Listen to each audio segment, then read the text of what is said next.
네, 오늘 말씀 함께 보도록 하겠습니다. 오늘 신명기 8장 말씀 함께 읽겠습니다. 신명기 8장 구약성경 274쪽입니다.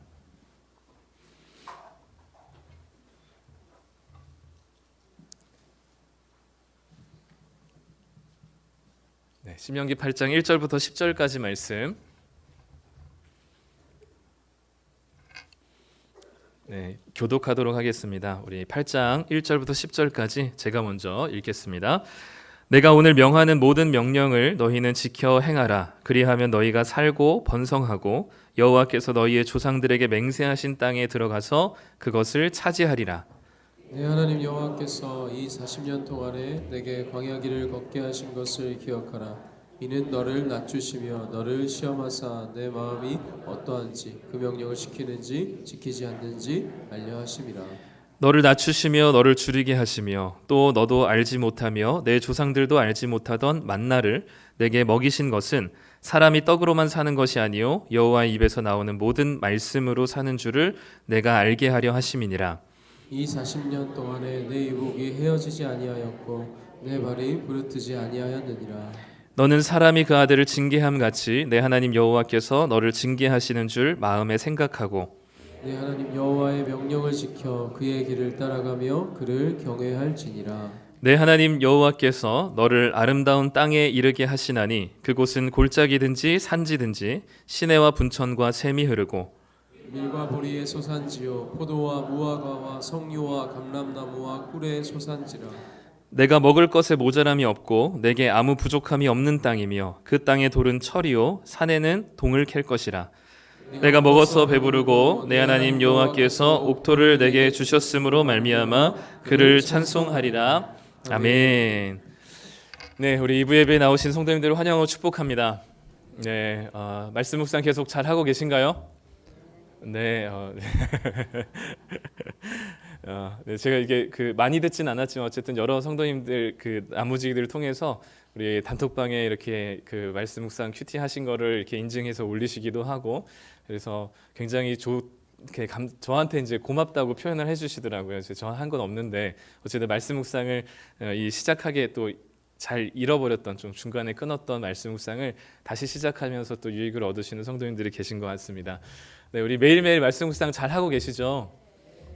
네, 대답이 그래도 꽤 크네요. 네, 우리 계속해서 제가 저는 그런 성격이 아니지만 집요하게 부담을 드리도록 하겠습니다. 그래서 오늘 한번 옆에 있는 우리 성도님들과 인사 한번 나누시죠. 네, 이번 주는 말씀 묵상 승리합시다. 네, 한번 나누시죠. 네, 이번 주는 말씀 묵상 승리합시다. 네, 매일 합시다. 네, 최소 5일은 합시다. 네.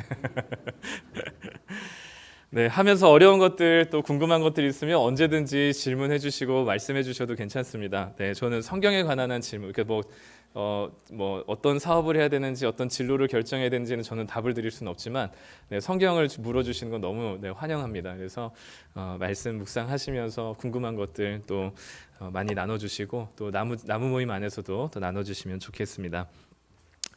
네, 오늘은 8장 말씀 함께 나눌 텐데 원래는 제가 지난주에 저희가 미리 암송할 성경 구절로 7장 말씀을 좀 먼저 나눠드렸는데 이제 계속 이 매일 성경에서 정해진 주일 본문이 있어요. 그래서 그 본문을 중심으로 계속 이제 설교를 진행할 텐데 이제 가끔 이렇게 이제 좀 예고된 본문이 아니라 조금 다른 본문으로 설교할 때도 있을 것 같습니다. 그래서 오늘은 지난주에 말씀드렸던 7장 본문이 아니라 8장 말씀으로 좀 말씀을 같이 나누려고 합니다.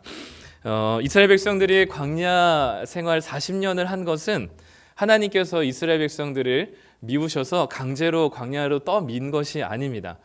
사실은 하나님이 떠민 곳은 가나안 땅이죠. 가나안 땅에 들어가기를 거부했었던 이스라엘 백성들의 불순종의 결과가 광야의 40년의 생활이었습니다. 그러니까 어떻게 보면 광야 40년의 고되고 힘들고 고통스러운 그 환경과 상황은 누가 만든 것이냐면 이스라엘 백성들이 사실은 자초한 거예요. 하나님이 주신 젖과 꿀이 흐르는 땅 가나안 땅으로 들어가서 순종하면 되는데 그것을 불순종했기 때문에 광야 40년 동안 이 고된 생활을 하게 되었습니다. 40년 동안 광야 생활을 하고 떠돌아다니는 이 생활들이 엄청 많이 힘들었을 것 같아요. 그리고 이스라엘 백성들에게는 마치 저주와 징계처럼 여겨졌을 겁니다. 스스로가 자초한 것이기 때문에 누구의 핑계도 될 수가 없는 상황이기 때문에 더 힘들었을 것 같아요. 그런데 하나님께서는 이스라엘 백성들이 잘못 선택해서 스스로 고난의 길로 뛰어든 이 광야 40년을 그냥 절망의 상태로 내버려 두지 않으시고 이 상황들을 하나님께서 이스라엘 백성들을 다듬어 가시면서 불순종의 현장에서 순종을 가르쳐 주시는 배움의 과정으로 하나님께서 인도하십니다. 이스라엘이 잘못된 선택으로 스스로 고난을 자초했지만 하나님은 그것을 선하신 목적으로 이루어 가시는 거죠. 이걸 우리는 조금 고급스러운 단어로 하나님의 섭리라고 얘기합니다. 우리도 참 마찬가지입니다. 우리 대부분 겪게 되는 삶의 고난과 어려움들은 사실 우리가 선택한 결과인 경우가 참 많아요. 내가 나름 지혜롭고 똑똑하게 그리고 앞뒤 상황 잘 만들어가지고 좀 따져보면서 합리적이고 이성적인 선택과 결정을 내렸는데 그 결정이 오히려 스스로 올무가 되는 경우들이 참 많습니다. 그래서 이스라엘이 자초한 광야 생활처럼 우리가 잘못 결정했기 때문에 누리는 또는 겪게 되는 여러 가지 고난과 고통들이 우리 삶에 있어요. 그런데 하나님께서는 내가 잘못해서 고난 가운데 들어갔을지라도 하나님께서는 그 고난의 과정을 하나님께서 부시는 선하신 목적으로 이끌어 가신다는 거죠. 그게 하나님의 섭리입니다. 그래서 우리는 이 고난을 다른 말로 이렇게 고난이 축복입니다 라는 말을 좀 많이 쓰는 것 같아요. 근데 이 고난이 축복입니다라는 말에는 사실 많은 것들이 함축되어 있습니다. 그냥 무작정 고난 자체가 축복은 아니에요. 사실 고난과 고통은 하나님께서 원하시는 게 아닙니다. 그러니까 고난과 고통은 사실 나쁜 거예요. 이거는 우리에게 전혀 유익이 되는 게 아닙니다. 왜냐하면 고통과 고난은 언제부터 주어졌냐면 아담과 하와가 선악과를 따서 범죄한 이후부터 고통이 주어졌거든요. 그 전에는 어떠한 고통과 고난도 없었습니다. 아담과 하와가 선악과를 따먹은 이후로 그 이후로 가시와 엉겅퀴라는 것이 고통이 생겨나게 되었고 그 전에는 없었던 출산의 고통이 생겨나게 되었고 그 전에는 없었던 계급이 생겨나서 이 끊임없는 경쟁과 실패의 고통이 계속해서 우리의 삶에 생겨나게 되었습니다. 이 모든 것들은 사실 인간이 스스로 자초한 고통과 이 고난이죠. 그렇기 때문에 고난은 사실 나쁜 겁니다. 이거는 하나님께서 계획하시고 하나님께서 만드신 것이 아니에요. 그런데 우리가 스스로 자초한 그 고난과 고통의 상태를 하나님께서는 그대로 두지 않으십니다. 그 고통마저도 우리를 위해서 사용하시고 하나님의 선하신 뜻대로 우리를 인도해 가시는 거죠. 가시와 엉겅퀴가 많아진 땅에서 땀 흘리며 수고해야 먹고 살 수 있는 고통이 주어졌습니다. 그런데 그 고통의 현장에서 우리로 하여금 노동의 가치를 깨닫게 하시고 여전히 일하시는 하나님을 깨닫게 하시고 그 열심히 노동하면서 우리로 하여금 건강한 몸과 육체를 유지하고 만들어갈 수 있도록 허락하셨습니다. 출산의 고통의 과정이 분명히 있지만 그 고통을 통해서 오히려 신비한 생명의 가치를 더 귀하게 생각할 줄 알게 되고 그 생명으로 인한 하나님이 주시는 기쁨을 누릴 수 있게 되었죠. 그러니까 우리로 하여금 이 여러 가지 우리가 자초한 고난과 고통이지만 하나님께서는 그것을 우리의 유익을 위해서 바꿔가시고 인도해 가시는 하나님의 섭리가 우리에게도 있습니다. 우리에게 그 나쁜 것마저도 고난마저도 우리에게 복되게 바꿔주시는 하나님의 섭리가 있기 때문에 우리는 고난을 축복이라고 말할 수는 있습니다. 그런데 그렇기 때문에 고난 자체는 복이 아니기 때문에 너무나 쉽게 어려움을 당하고 있는 어떤 성도님들이나 다른 이들에게 고난은 축복이라는 말을 너무나 서슴없이 하면 안 됩니다. 스스로에게도 마찬가지고요. 고난 자체는 저주이고 죄악입니다. 죄의 결과예요. 그런데 하나님께서 그 나쁜 것을 좋은 것으로 변화시키시는 하나님의 섭리가 감사한 것이지 그 자체는 좋은 것이 아닙니다. 그래서 우리가 고난이 축복이다라는 말 사이에 우리가 이 말을 꼭 기억했으면 좋겠습니다. 고난이 축복이 되기 위해서는 고난 자체는 나쁘지만 하나님의 선하신 뜻대로 인도하시기 때문에 축복입니다. 그러니까 하나님 때문에 축복인 거지 고난 자체는 우리에게는 저주이고 재앙이에요. 이스라엘 백성들이 스스로 자초한 광야 40년은 재앙이고 저주였지만 하나님께서는 그 과정을 그냥 내버려 두지 않으시고 이스라엘 백성들을 위해서 하나님의 선하신 뜻대로 인도해 가십니다. 특별히 그 과정들을 통해서 40년이라는 광야 시간을 통해서 하나님의 말씀에 순종하는 법을 배우게 하십니다. 그리고 떡으로만 사람이 사는 것이 아니라 하나님의 말씀에 순종했더니 하나님께서 나에게 떡을 주셨다는 것을 경험하는 시간들이 바로 이 광야의 40년 시간이죠. 그래서 오늘 우리가 읽은 3절 말씀 다시 한번 읽어보도록 하겠습니다. 너를 낮추시며 너를 줄이게 하시며 또 너도 알지 못하며 내 조상들도 알지 못하던 만나를 내게 먹이신 것은 사람이 떡으로만 사는 것이 아니요 여호와의 입에서 나오는 모든 말씀으로 사는 줄을 내가 알게 하려 하심이니라. 이스라엘 백성들이 40년 광야 동안에 하나님께서 낮추시고 배고프게 하시고 줄이게 하신 이유는 무엇이냐면 사람이 떡으로 사는 것이 아니라 하나님의 말씀으로 산다는 것을 체득하고 체험하고 경험하게 하기 위한 겁니다. 그래서 이스라엘 백성들은 40년 광야 기간 동안에 하나님 말씀에 순종하지 않으니까 그 결과가 광야 40년이라는 고통이라는 사실이 주어졌다는 것을 체득해야만 했었고요. 하나님의 말씀에 순종했더니 정말 하나님이 우리를 먹이신다는 사실을 온 몸으로 배우는 시간이 광야 40년의 시간이었습니다. 그래서 하나님께서는 이스라엘 광야라는 40년의 시간을 통해서 이스라엘을 낮추시고 그들이 배고플 때 하나님께서 만나로 먹이신 것이죠. 진짜 사람답게 살기 위해서는 떡이 필요한 게 아니라 하나님의 말씀이 필요하다는 것을 경험적으로, 체험적으로 이스라엘 백성들이 40년 동안 배우길 원하셨어요. 떡에 굴복하며 사는 인생이 아니라 하나님 말씀에 순종하며 살아야 한다는 사실을 이스라엘 백성들이 배우기 원하셨습니다. 그렇기 때문에 하나님께서는 그 배고픔과 모자람의 현장이 광야 가운데 만나를 베풀어 주셨죠. 특히 이 만나를 베풀어 주시면서 정말 하나님의 말씀대로 순종했더니 하나님께서 먹이시고 입히셨다는 사실을 경험하기를 원하셨습니다. 하나님께서 만나를 베풀어 주시면서 이렇게 백성들에게 말씀하세요. 출애굽기 16장 4절 말씀 읽도록 하겠습니다. 그때 여호와께서 모세에게 이르시되 보라 내가 너희를 위하여 하늘에서 양식을 비같이 내리리니 백성이 나가서 일용할 것을 날마다 거둘 것이라. 이같이 하여 그들이 내 율법을 준행하나 아니하나 내가 시험하리라. 하나님께서 모세에게 말씀하시면서 내가 너희를 위해서 하늘에서 양식을 내릴 건데 백성이 나가서 얼마만큼을 거두라고 말씀하시죠? 일용할 것을, 하루 먹을 것을 날마다 거두게 하셨습니다. 만나가 메추라기를 내리면서 가족이 하루 먹을 치만 아침에 거두게 하셨어요. 자루에다 담아오게 하셨습니다. 이틀치 3일치 담았다가는 그 남은 것들이 이틀치 3일치가 다 썩어서 먹지 못하게 하셨어요.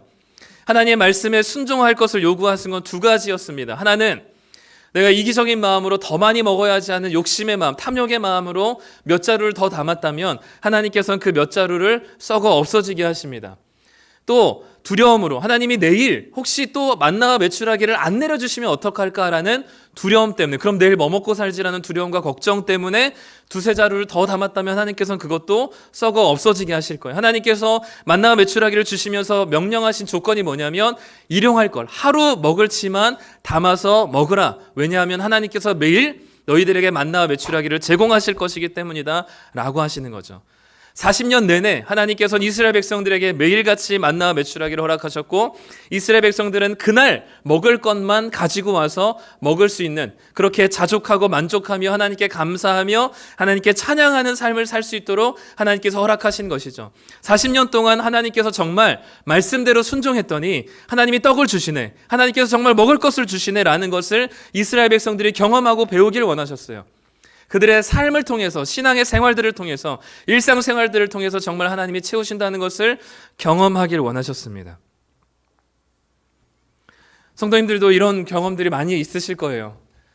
하나님 말씀대로 순종하며 또 어려운 중에서도 포기하지 않고 주님 말씀에 따라 순종했더니 하나님께서 먹이시고 채우시는 일들, 이런 것들을 체험하고 경험하는 것이 하나님을 만나는 것이고 이것이 신앙생활입니다. 하나님 말씀에 순종하는 자들에게 정말 하나님께서 굶어 죽이지 않으시고 입히시고 먹이신다는 것을 경험하고 깨닫는 시간이 광야인 것이죠.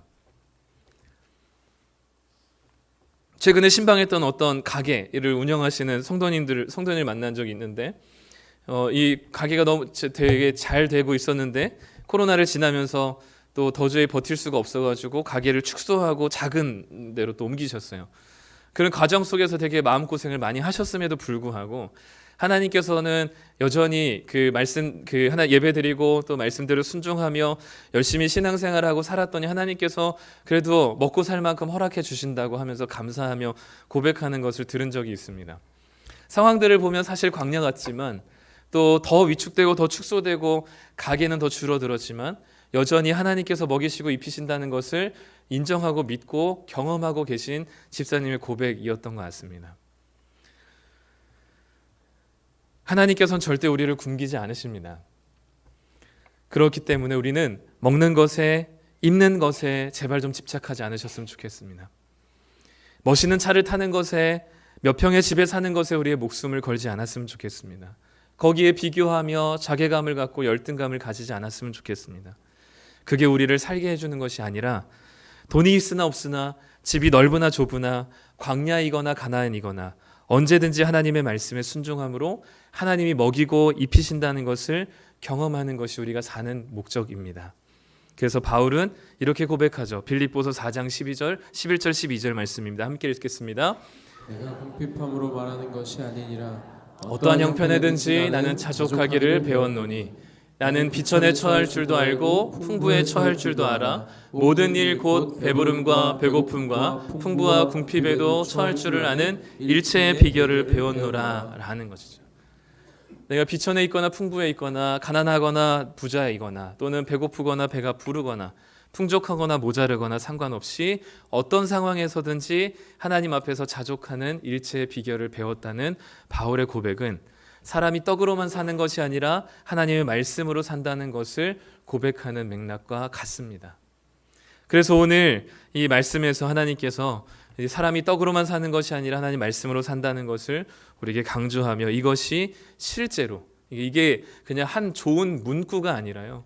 이게 우리의 삶의 피부에 실제로 깨닫게 되고 경험하게 되는 것들을 우리에게 원하시는 거죠. 이것은 그냥 좋은 말이 아닙니다.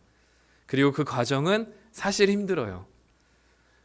당장 다음 달에 매출이 없는데 두렵지 않은 사람이 어디 있겠습니까? 당장 다음 달에 쓸 돈은 있는데 들어올 돈이 없는 그 상황들을 마주했을 때 얼마나 절망감이 들겠어요. 근데 그 과정에서도 정말 하나님의 말씀에 순종하고 주님 앞에서 이 말씀대로 살았더니 하나님께서 부자는 안 되게 하셨을지라도 하나님께서 먹이시고 입히신다는 것을 경험하실 수 있기를 바랍니다. 그게 우리의 믿음을 차곡차곡 쌓아가게 하실 거예요. 현실적으로는 좀 어렵고 안타깝고 신방하면 어려우신 성도님들 참 많습니다. 상황만 보더라면 참 하나님이 야속해 보이기도 해요. 그런데 하나님께서는 그 가운데서도 말씀에 순종하는 자들에게 하나님께서 먹이고 입히실 것입니다. 부디 믿으시길 바라고 그 모든 역사의 과정들이 적힌 게 우리에게 주신 이 말씀입니다. 수많은 성경의 인물들이 하나님의 말씀에 순종하며 어려운 상황이든 좋은 상황이든 가난이든 광야이든 하나님의 말씀에 순종했을 때 하나님이 먹이시고 입히시는 것을 경험한 사람들의 수많은 간증이 이미 성경에 기록되어 있어요. 그렇기 때문에 그 말씀들을 의지하고 순종하시기를 부탁드립니다. 광야 생활을 마치고 가나안에 들어가게 될 이스라엘 백성들에게 하나님께서는 조금 더 한 번 더 강조하셔서 말씀하시는 부분들이 있습니다. 오늘 읽지는 않았지만 8장 12절부터 14절 말씀인데 한번 같이 읽겠습니다. 내가 먹어서 배부르고 아름다운 집을 짓고 거주하게 되며 또 내 소와 양이 번성하며 내 은금이 증식되며 내 소유가 다 풍부하게 될 때에 내 마음이 교만하여 내 하나님 여호와를 잊어버릴까 염려하노라. 어디냐면 내가 먹어서 배부르고 아름다운 집을 짓고 소와 양이 번성하고 은급이 증식되고 소유가 풍부하게 될 때에 어디냐면 이게 광야일까요? 가나안일까요? 가나안에 들어가서죠. 오늘 우리가 읽은 말씀에서도 그 가나안 땅이 어떤 곳인지를 이렇게 설명합니다. 그곳은 시내와 분천과 샘이 흐르고 밀과 보리의 소산지, 포도와 무화과, 석류와 감람나무와 꿀이 넘쳐나는 곳이고 먹을 것에 모자람이 없고 아무 부족함이 없는 땅이고 그 모든 땅에서 너희들이 먹어서 배부르며 하나님께서 그 옥토를 내게 주셨다라고 말씀합니다. 가나안 땅에 들어가면 이전에는 광야와는 전혀 다른 삶을 살게 돼요. 광야에는 아무것도 없어요. 그리고 농사 지을 만한 환경도 되지 않습니다. 그리고 어느 한 곳에 정착해서 사는 게 아니라 떠돌아 사는 거예요. 그런데 이제 가나안 땅에 들어가면 내 수유로 된, 내 이름으로 된, 내 명의로 된 땅이 생기고 거기에다 내가 멋진, 이전에는 천막이었지만 이제는 멋진 건축물이 있는 건물을, 집을 짓게 됩니다. 내 땅이 생기고 거기는 내가 이제 수고해서 내가 열심히 농사를 짓고 목축을 해가지고 소산을 얻게 되어 있어요. 이제는 더 이상 만나와 메추라기가 하늘에서 비같이 내리지 않습니다. 그 가나안 땅에 들어가서 배부르고 그 멋진 집을 짓고 소와 양이 늘어나고 은금이 증식되고 소유가 풍부하게 될 때에 모든 것이 광야 때와는 다르게 안정적이고 넉넉해지고 여유로워질 때 하나님을 잊어버릴까 내가 염려한다라고 말씀하세요. 우리 한번 솔직해져 보시죠. 광야 때에 하나님을 더 붙드시나요? 아니면은 가나안 때에 하나님을 더 붙드시나요? 소유가 모자라고 결핍되고 부족할 때 하나님께 더 간절한 무릎으로 기도하시나요? 아니면 넉넉하고 여유롭고 모든 상황이 안정적일 때 하나님께 간절히 진심으로 기도하시나요? 언제 더 하나님께 매달리고 진심을 다해서 의지하게 되십니까? 언제 하나님의 말씀이 더 생각나시나요? 언제 하나님께 진심을 다해서 무릎 꿇으시나요? 어렵고 힘든 광야 시절일까요? 아니면 넉넉하고 여유로운 가나안 시절일까요? 우리가 둘 다 하나님의 말씀에 순종해야 되는 상황이긴 하나 우리의 본성상 아마도 우리는 가나안 시절에 하나님께 무릎 꿇는 시간이 훨씬 더 적을 것이고 하나님을 더 진심으로 찾는 것이 어려울 겁니다. 그래서 하나님께서는 지금 가나안 땅에 들어가려고 하는 출애굽 2세대들에게 한 번 더 너희들이 들어가서 평안하고 넉넉하게 될 때에 나를 잊어버릴까 내가 염려하노라라고 다시 한번 말씀하시는 것 같아요. 사람이 참 그렇게 쉽게 바뀌지 않습니다. 어떤 죽을 병에 걸렸다가 치료받은 사람의 이야기를 읽은 적이 있는데요. 평생을 술퍼 마시느라고 간이 다 헐어버렸어요.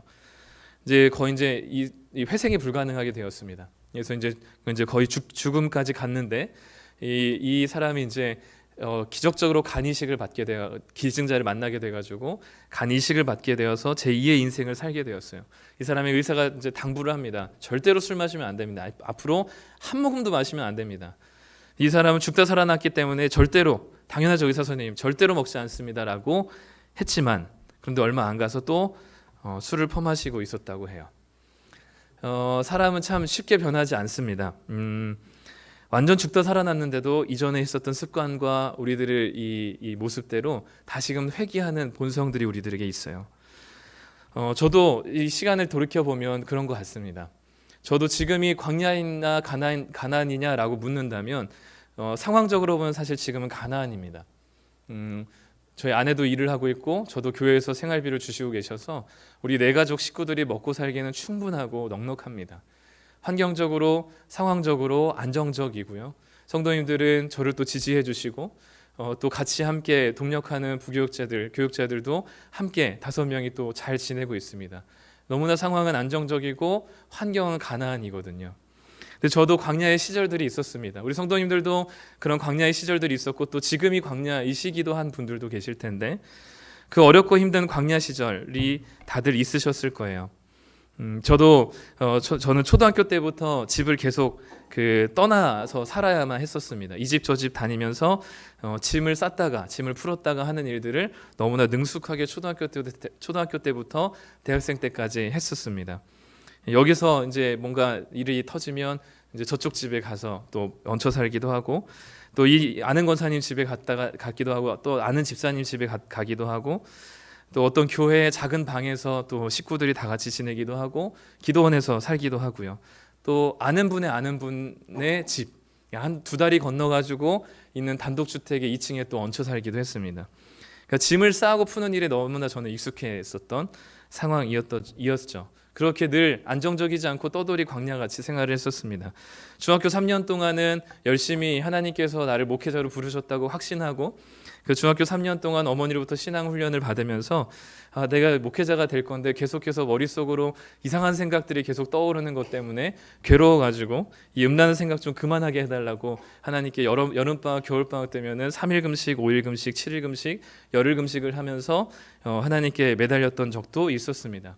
6살 때부터 숙제는 안 해도 성경은 써야 된다고 어머니께서 매를 드셨기 때문에 성경을 꼭 하루에 한 페이지씩 쓰기를 시작했고 매일 가정예배 2-3시간씩 드리고 학교 갔다 오면 성경을 읽고 기도하는 게 저의 삶의 전부였습니다. 그렇게 10년을 넘게 살았어요. 그렇게 광야 생활을 통해서 떡으로만 사는 게 아니라 하나님의 말씀으로 산다는 것을 경험했는데도 불구하고 삶의 환경이 조금 나아지고 여유가 있어지고 결혼하게 되고 그리고 안정적이게 되어지자 제 삶의 그 광야 시절만큼 간절한 기도는 잘 안 나오더라고요. 그 광야 시절에 하나님 앞에 나와서 그렇게 간절히 무릎 꿇고 기도하며 그 말씀 안에서 그 달콤함을 누렸던 그 기쁨과 은혜를 자주 만나질 못하겠더라고요.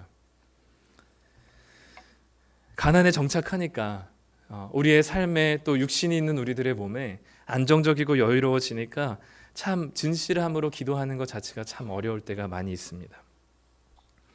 이스라엘 백성들은 떡으로만 사는 것이 아니라 하나님 말씀으로 산다는 것을 무려 40년 동안 매일같이 경험한 사람들입니다. 40년 동안 매일같이 며칠인지 알 수 없을 만큼 그 수천 일 동안 이스라엘 백성들은 매일 만나 메추라기를 통해서 하나님 말씀에 순종하면 하나님이 우리에게 떡을 주시는구나, 우리를 먹이고 입히시는구나라는 것을 매일같이 경험한 사람들이에요. 그런데 조금 상황이 안정되고 여유로운 가나안 땅에 정착해서 들어가게 되니까 이제 그 광야와는 전혀 다른 가나안이라는 삶의 방식 속에서 하나님을 잊어버린 채 살게 되죠. 그 여호수아라는 사람이 죽자마자 이스라엘 백성들은 하나님을 멀리하고 잊어버리며 우상을 숭배하는데 너무나 빨리 돌이켜가는 모습들을 사사기부터 보게 됩니다. 광야와는 다르게 물도 넉넉하고 풍족 식량도 풍족하고 자원도 넉넉한 그곳에서 농사를 지으며 목축하며 풍요롭게 지내게 되니까 더 이상 하늘로부터 만나와 메추라기가 내려오지 않고 내가 땀 흘려 수고한 열매를 얻게 되니까 그것이 온전히 내 것인 줄 알고 하나님을 잊어버리게 되는 것이죠. 이제는 하나님의 말씀이 중요한 게 아니라 내 눈에 보이는 열매와 수확이 중요해졌습니다. 이전에는 하나님 말씀으로 살던 사람이 이제는 떡으로만 살게 되었습니다. 그러니 우리는 광야이거나 가나안이거나 하나님의 말씀으로 사는 사람들이어야 하지만 경험적으로 보면 가나안일 때 우리는 더 떡으로 살지 않는가를 주의해서 보아야만 합니다. 가나안에 정착해서 얼마 되지 않아서 빨리 떡으로 사는 사람들로 바뀐 이스라엘 백성들, 이제는 하나님께 제사를 드리는 것 말고는 이방인들과 전혀 다를 것이 없는 삶을 살아가는 이스라엘 백성들이에요. 그렇게 떡이 없으면 못 살 것 같고 조금만 넉넉해지면 하나님보다 떡을 더 좋아하는, 떡의 유혹에서 매번 실패하고 넘어지는, 그래서 떡에 열광하는 이스라엘 백성들, 그리고 그 떡에 열광하며 거기에 환장하는 우리들을 위해서 떡의 유혹을 이겨낸 한 사람을 주님께서 보내십니다. 이스라엘 백성들이 40년 광야 생활 동안에 떡으로만 사는 것이 아니라 하나님 말씀으로 사는 것을 경험했던 것처럼 40일 동안 광야에서 금식하면서 줄인 배를 움켜쥐고 떡으로만 사는 것이 아니라 하나님 말씀으로 사는 삶을 몸소 보여주신 바로 우리가 아는 예수 그리스도이십니다.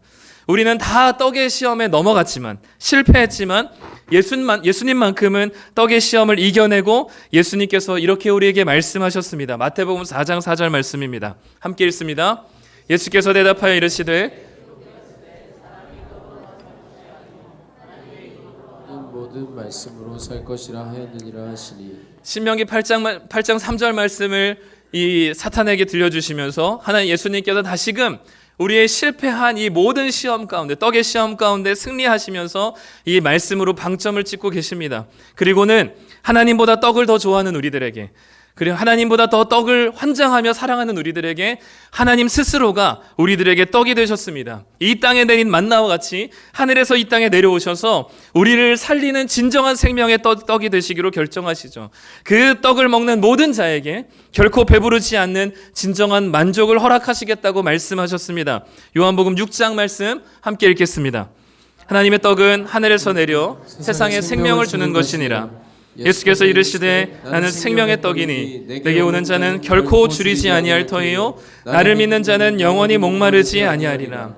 떡에 열광하며 떡으로만 산다고 생각했었던 우리들에게, 하나님의 말씀을 잊어버리고 하나님의 말씀을 떠나버린 우리들에게 너 왜 떡을 좋아하냐고 채근하지 않으시고 우리들에게 직접 더 좋은 떡이 있다, 진정한 생명의 떡이 여기 있다라고 말씀하시면서 예수님이 이 땅에 오셔서 생명의 떡이 되어주셨습니다.